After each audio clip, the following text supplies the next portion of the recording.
Hello everyone, हमारी Lucent GK की series चल रही है। तो यहाँ हम मॉडर्न किंगडम के बारे में पढ़ रहे थे। लास्ट क्लास में हमने अशोकन पीरियड कंप्लीट किया था। तो वहाँ हमने अशोका के रॉक एडिक्ट्स और पिलर एडिक्ट्स को पढ़ा था, यानी कि अशोका के इंस्क्रिप्शंस देखे थे हमने वहाँ। और आज हम मौर्यन एडमिनिस्ट्रेशन को पढ़ेंगे। तो यहाँ हम क्या है, मौर्यंस की एडमिनिस्ट्रेशन के अंडर जो भी ऑफिसर्स होते थे उनको देखने की कोशिश करेंगे।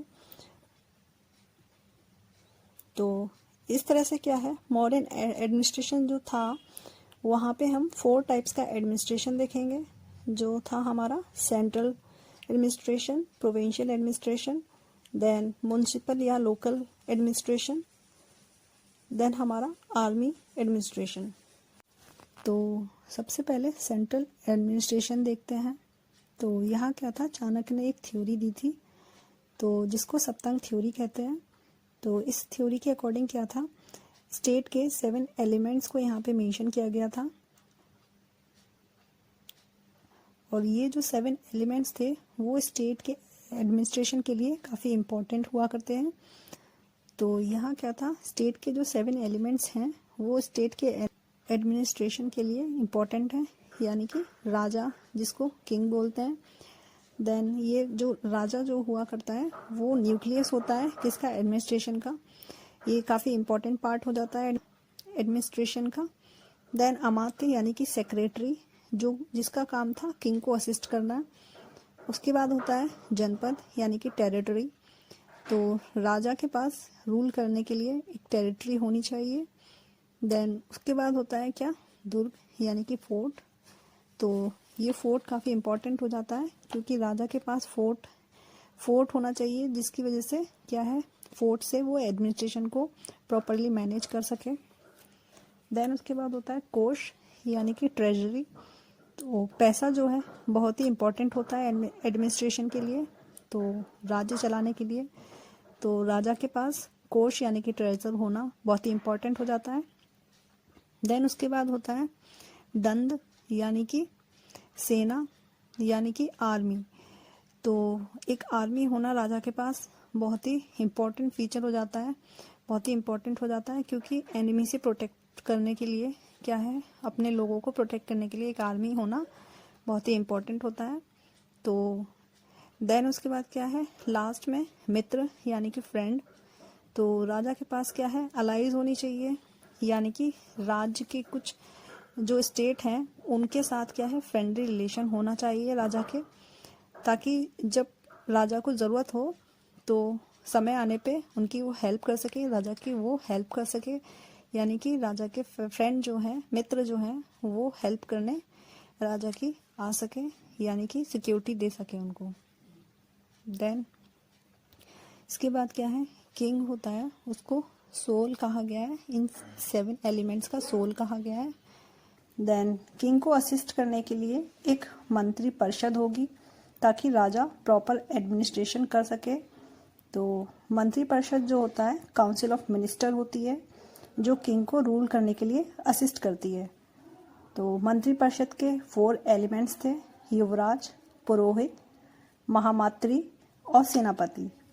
तो मंत्री परिषद के अंडर क्या होता है, अमात्य आया करते थे, यानी कि सिविल सर्वेंट, जो आज हम जिनको सिविल सर्वेंट्स बोलते हैं, तो वो पहले उनको अमात्य कहा जाता था। देन इसके बाद क्या है, हम सेंट्रल एडमिनिस्ट्रेशन को क्या है, अपने पार्लियामेंट फॉर्म ऑफ गवर्नमेंट से कंपेयर कर सकते हैं। तो जैसे कि राजा जो है उसको हम आज के टाइम प्राइम मिनिस्टर से कंपेयर कर सकते हैं। तो जैसे कि प्राइम मिनिस्टर को जो है हमारा काउंसिल ऑफ मिनिस्टर्स असिस्ट करते हैं, और जिनको पहले मंत्री परिषद कहा करते थे। तो उसके बाद क्या है, हम प्रोविंशियल एडमिनिस्ट्रेशन को देख लेते हैं, जो सेंट्रल एडमिनिस्ट्रेशन की तरह स्ट्रॉन्ग नहीं था। यानी कि जो सेंट्रल एडमिनिस्ट्रेशन था मौर्यन एम्पायर का, वो काफ़ी स्ट्रॉन्ग हुआ करता था। और मौर्यन एडमिनिस्ट्रेशन जो था वो हाईली सेंट्रलाइज भी हुआ करता था, क्योंकि यहाँ पे मोनार्की हुआ करती थी। तो राजा ही जो होता था वो काफ़ी इम्पोर्टेंट पार्ट हो जाता था एडमिनिस्ट्रेशन का।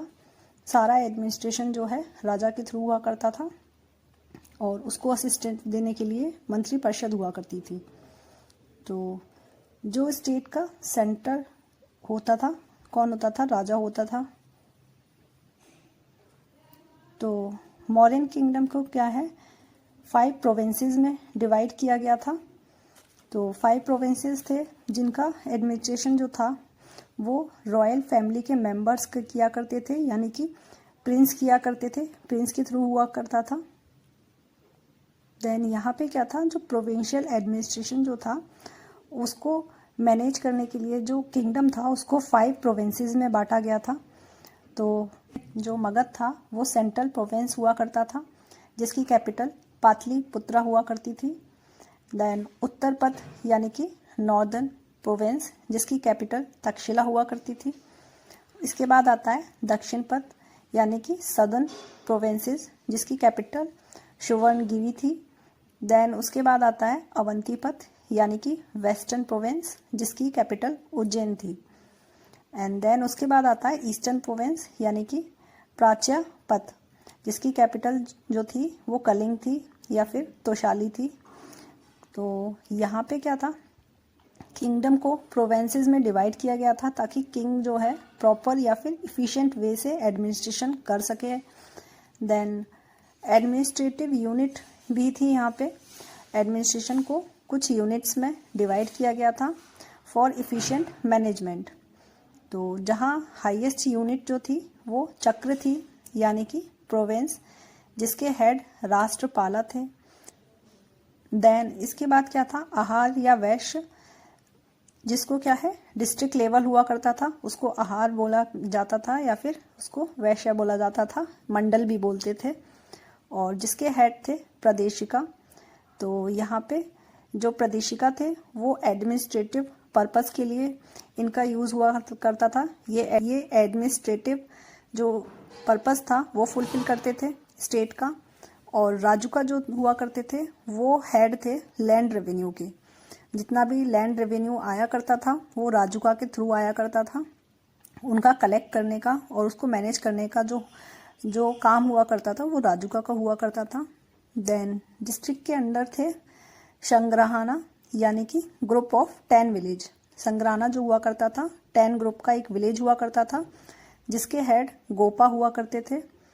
और इसके अंडर क्या था, यानी कि जो स्मॉलेस्ट यूनिट थी वो थी ग्राम जिसके हेड ग्रामिका हुआ करते थे। और जो ग्रामिका जो थे वो पीपल्स जो थे विलेज के उनके थ्रू इलेक्ट किए जाते थे। जो आज के टाइम जो हम सरपंच देखते हैं तो वो उनको हम ग्रामिका बोला करते थे मॉडर्न एडमिनिस्ट्रेशन में। देन इसके बाद क्या है म्युनिसिपल। देन इसके बाद क्या है म्युनिसिपल एडमिनिस्ट्रेशन देख लेते हैं। तो यहाँ पे क्या था, सिटी को जो है नगरक कहा जाता था। और जो चाणक्य थे उनकी अर्थशास्त्र बुक में क्या था, नगरक यानी कि नगरक जो थे उनका मेंशन किया गया था। नगरक यानी कि सिटी सुपरिंटेंडेंट हुआ करते थे जिनका काम क्या था, सिटी में लॉ एंड ऑर्डर को मेंटेन करना हुआ करता था। देन उसके बाद स्थानिकाज और गोपाज हुआ करते थे जो नगरक के अंडर सबऑर्डिनेट किया करते थे। उनको जो नगरक थे उनको सबऑर्डिनेट किया करते थे और जिनका काम था ग्रुप ऑफ विलेज को लॉ मेंटेन करना, यानी कि विलेज जो थे एक ग्रुप हुआ करता था विलेज का, उसको लॉ वहाँ पे लॉ को मेंटेन करना इनका काम हुआ करता था स्थानिकाज और गोपास का। देन उसके बाद क्या था, जो गोपास थे वो स्थानिकाज को असिस्ट किया करते थे। तो यानी कि जो स्थानिकाज थे उनके अंडर में गोपास हुआ करते थे। देन उसके बाद क्या था, मेगास्थनीज जो थे, मेगास्थनीज जो सेल्यूकस निकेटर के एम्बेसडर हुआ करते थे जो चंद्रगुप्त मौर्य के कोर्ट में आए थे। तो इनके अकॉर्डिंग क्या था, इनकी जो बुक थी इंडिका, उनके अकॉर्डिंग क्या था, नगरक के अंडर जो था वो म्युनिसिपल कमीशन हुआ करती थी जिसमें 6 कमेटीज का मेंशन किया गया था। और हर कमेटी में क्या था 5 मेंबर्स हुआ करते थे जो सिटी में लॉ मेंटेन किया करते थे, यानी कि लॉ के लिए रिस्पॉन्सिबल हुआ करते थे। तो इस तरह क्या था, म्युनिसिपल कमीशन में क्या थे, टोटल 30 मेंबर हुआ करते थे, यानी कि 6 कमेटी हुआ करती थी, उसमें हर कमेटी में 5 मेंबर्स हुआ करते थे। तो देन क्या था, मेगास्थनीज ने इन 6 कमिटीज का मेंशन किया था। तो ये कमेटी थी इंडस्ट्री से रिलेटेड, देन फॉरेनर से, जो फॉरेनर्स थे उन पे सर्वेलेंस करने से रिलेटेड, उसके बाद ये जो फॉरेनर्स थे उनका रिकॉर्ड रखना, तो ये भी इनका काम हुआ करता था कमेटी का। देन उसके बाद क्या था, डेथ और बर्थ का रिकॉर्ड रखना, देन टैक्स का कलेक्शन करना और पेमेंट का अकाउंट रखना। देन उसके बाद मैन्युफैक्चर्ड गुड्स थे उनका मार्केट में फ्लो को देखना और मेंटेन करना। देन उसके बाद थी ट्रेड एंड कॉमर्स को मेंटेन करना। तो ये सारे जो इम्पोर्टेंट टॉपिक थे जिनके लिए कमेटी बनाई गई थी फॉर म्युनिसिपल एडमिनिस्ट्रेशन। तो देन हम बात करते हैं आर्मी की। तो आर्मी को मेंटेन करने के लिए एक मिलिट्री डिपार्टमेंट बनाया गया था। देन मेगास्थनीज के अकॉर्डिंग क्या था, ये जो मिलिट्री डिपार्टमेंट था इसके अंडर 6 कमिटीज हुआ करती थी, जिनमें हर कमेटी में 5 मेंबर्स हुआ करते थे। तो यहाँ पे क्या था, तो कह सकते हैं जो मिलिट्री डिपार्टमेंट था उसके 6 विंग थे। ये 6 विंग के थ्रू एडमिनिस्ट्रेशन देखते थे, यानी कि एडमिनिस्टर करते थे। तो यहाँ पे 6 विंग हुआ करती थी। इन्फेंट्री विंग जिसके पास हथियार हुआ करते थे और वो पैदल सैनिक हुआ करते थे। देन उसके बाद थी कैवेलरी विंग जो घुड़सवार हुआ करते थे। उसके बाद थी एलिफेंट विंग, फिर उसके बाद हुआ करती थी चैरियट विंग जो रथ सवार सैनिक हुआ करते थे, उनको चैरियट विंग बोला करते थे। देन उसके बाद एक नेवी विंग भी हुआ करती थी और फिर थी एक ट्रांसपोर्ट एंड सप्लाई विंग। और जो ये ट्रांसपोर्ट और सप्लाई विंग हुआ करती थी वो हथियारों का ट्रांसपोर्ट और सप्लाई को मेंटेन करते थे। तो ये सारी जो विंग्स हुआ करती थी वो सेनापति को रिपोर्ट किया करते थे। देन यहाँ पे क्या था, 2 टाइप्स के डिटेक्टिव्स भी देखने को मिले हैं जिनको गॉड पुरुष बोलते थे। ठीक है, तो गॉड पुरुष कौन हुआ करते थे, डिटेक्टिव्स हुआ करते थे। तो ये 2 टाइप्स के हुआ करते थे। एक थे संस्थान जो स्टेशनरी हुआ करते थे, यानी कि अपने राज्य में रह के डिटेक्टिव का काम किया करते थे। और दूसरे होते थे संचारी, यानी कि वॉन्डरिंग, जो क्या था दूसरे राज्यों में जो जाके या फिर घूम घूम के ये अपना डिटेक्टिव का काम किया करते थे। तो यहाँ पे क्या है, हमारा मॉडर्न एडमिनिस्ट्रेशन जो है ख़त्म हो चुका है। तो नेक्स्ट क्लास में हम क्या है, रेवेन्यू पढ़ेंगे, रेवेन्यू इकोनॉमी से रिलेटेड पढ़ेंगे और सोसाइटी के बारे में भी पढ़ेंगे नेक्स्ट लेक्चर में। तो आज के लिए इतना ही। Thank you everyone.